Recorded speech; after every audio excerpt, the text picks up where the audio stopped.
Morning peeps, good morning everyone. How's everyone doing? Hopefully you guys are all doing well. Don't forget, if you're new to the channel, like, share, subscribe. The latest episode of Ade Gman is up. I'll put the link up here somewhere. It's about an hour long, probably one of the longest ones we've done. We touch on quite a few different subjects, but the main topic of conversation is the fight this weekend, Joseph Parker versus Fabio Wardley. We are going to talk about that on this video as well. Remember, everything that we do on this channel is available as a podcast. So although I say it's an hour long, I can't sit down and watch a video for an hour, but I can certainly go for a walk and listen to a video for an hour. So if you're one of those people, it's available as a podcast as well. All right, let's have a look and see what there is to talk about before we talk about the big showdown this weekend. Paulie Malignaggi provides full disclosure in aftermath of bare knuckle fight. I think I spoke about this a couple of days ago. Paulie was sat in a hospital in Leeds, I think for about 7 hours waiting to get stitched up or something. I've been at boxing events where medical staff attend to that in the back room straight away. So that surprises me. It really does. The fact that you have to leave the venue, go to a hospital and sit down and wait to get stitched. I know some of you might say, well, look, no one told him to fucking have a bare knuckle fight. You are correct. But surely the organization just sorts that for you. Like, surely. I mean, even in the state Paulie was in, surely someone just says, you know what, fuck the NHS, let's just quickly do this on private. I don't know. I hate bare knuckle. I hate it. I think I've made my views on it very, very clear. I think the reason I hate it so much is because what it basically is for me, forget all the thing about it being barbaric, because boxing's barbaric. I love MMA, that's barbaric. It's more the fact that the fighters are fighters. Okay, take the main event, for example, Tyler Goodjohn versus Paulie Malignaggi. Tyler was actually a former English champion, but his time in boxing came to an end. I think he got beat a couple of times, and then that was that. Paulie hasn't been Paulie, if you like. I mean, I'm going to be kind and say Zab Judah. I could go way back. So basically, Paulie's not been Paulie for over a decade. Over a decade, Paulie's not been that guy anymore. And obviously towards the end, a couple of knockout defeats as well. So Paulie's not been a good boxer for years. And he's 44. And what do? You say, okay, I'm going to take the gloves off and have a bare knuckle fight, even though I am over a decade past it. And that's kind of what I think it's filled with. I think we saw James DeGale in another organization. When was that? About a month ago. James DeGale hasn't been James DeGale for Badu Jack. Again, like over a decade. Like, what are we doing? That's what I don't like. Now, look, I mean, if they were to roll out, and it's never going to happen, but fresh 23, 24-year-olds, okay, fuck it. You want to have a knock, even though I still think it's very dangerous, fair. But the fact we're rolling out a 44-year-old Paulie Malignaggi to have a bare knuckle fight, nah, man. Nope, not for me. Bakram Metazaliev, Josh Kelly, purse bid hearing postponed. Loads of purse bid hearings postponed.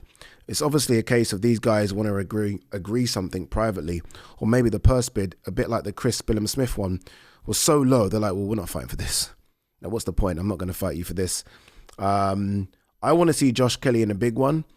This might be too big. Like, Bakram could be the boogeyman of that division, and that's a statement considering who's in the division. And I don't have Josh Kelly as a top 10, maybe not even top 15 in the division. And he looks like he's going to fight the number 1 in the division. I mean, I've always said I want Josh to step up, but I'm talking maybe step up to someone floating in and around the top 15. Some of you might say, well, one second, you know, Josh has been the guy, or at least earmarked as the guy for so long, nearly a decade. Let's see what you got. Nah, not this one. Not this one. Arslanbek Makhmudov is ready for AJ and a weigh-in. He's cool. I don't mind that. I would prefer another one. We'll get to another one, maybe on another video. But I don't mind it. If Arslanbek Makhmudov and AJ get on, I have no problems. All right, let's talk about Joseph Parker versus Fabio Wardley this Saturday, O2 Arena. I'm not quite sure how the ticket sales have gone. I do think there's going to be a last-minute grab of ticket sales, which happens a lot, where everyone just like, what are you doing on Saturday? Fuck it, let's go to the boxing. So I think there will be, what's the O2, 20,000? I think there will be around 15 in there, which is more than enough, like more than enough. I was at the Utilita for Dave Allen, And although it was packed, so I guess this argument doesn't really stand strong, it sounded like there were 30,000 in there. What I'm trying to get at is, if doesn't matter if they're 15, doesn't matter if they're 12, if they're making noise and it'll be a great atmosphere. I think this will be a great fight as well. I have seen that Queensberry have been asking their roster who they think will win, and it's kind of split. In fact, I think quite a few are favouring Fabio Wardley, which does surprise me. It does.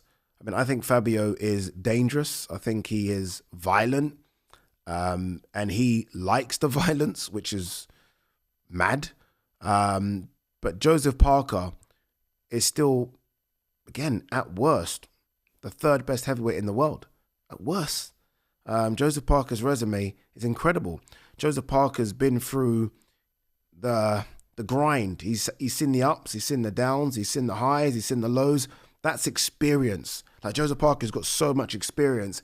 Still only 33. There's only 3 years between these guys.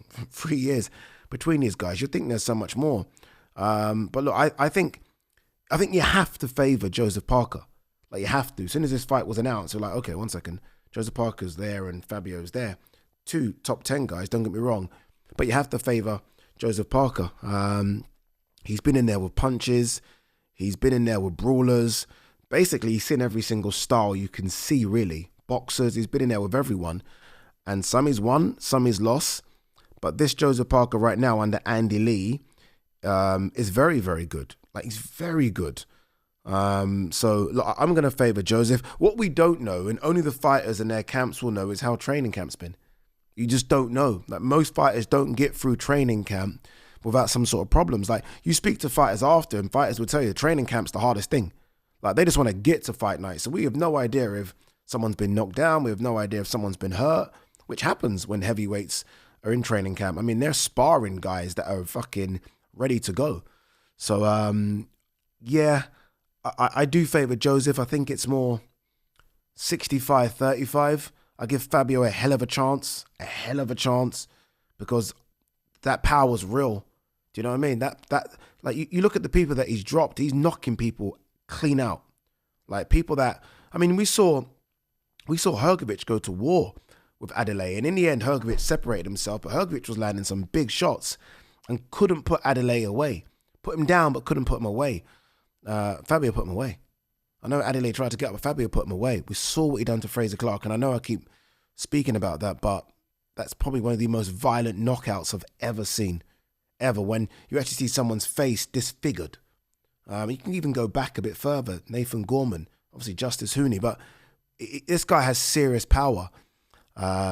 Joseph has punch power as well, but I don't know if Joseph has that same type of punch power. What we've seen with Joseph recently, and this is what scares me a little bit, this guy will fight fire with fire and doesn't give a fuck.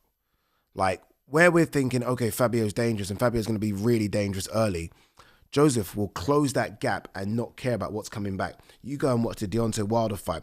There was so much about Deontay Wilder's going to knock him out and it's too risky. He went straight in with Wilder.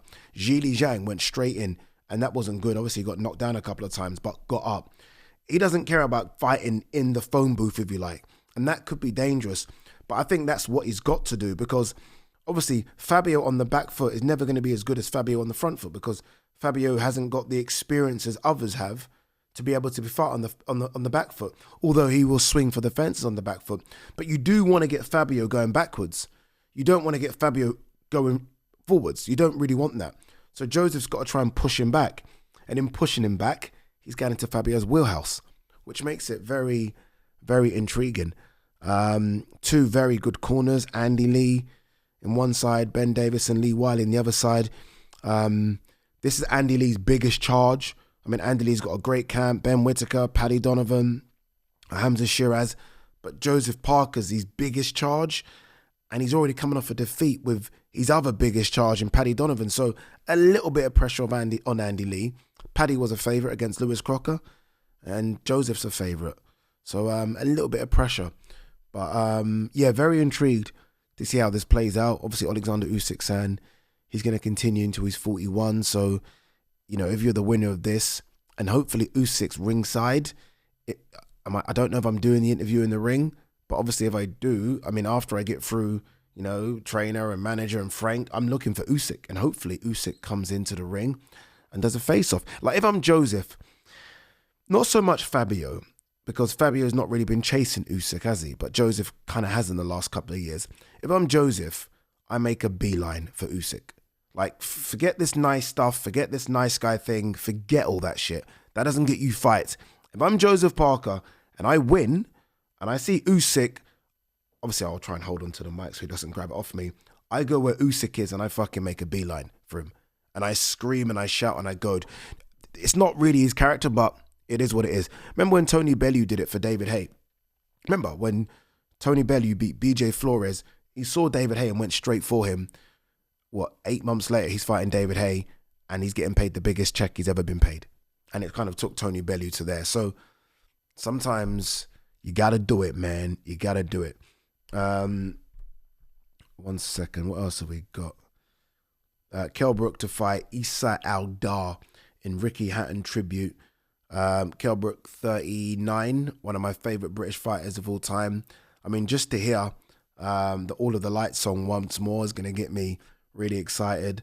I don't know, this is Kell Brook just almost filling in for a friend. Obviously, Ricky Hatton was supposed to fight.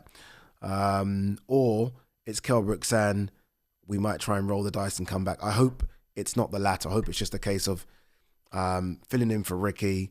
All the money that is generated maybe goes to Ricky Hatton's foundation or Ricky Hatton's charity, and that's it. That's kind of what I hope is happening. Steve Woodall set to face Ezra Taylor following withdrawal of Lewis Edmondson. So disappointing. So disappointing that fight had a bit of spice to it.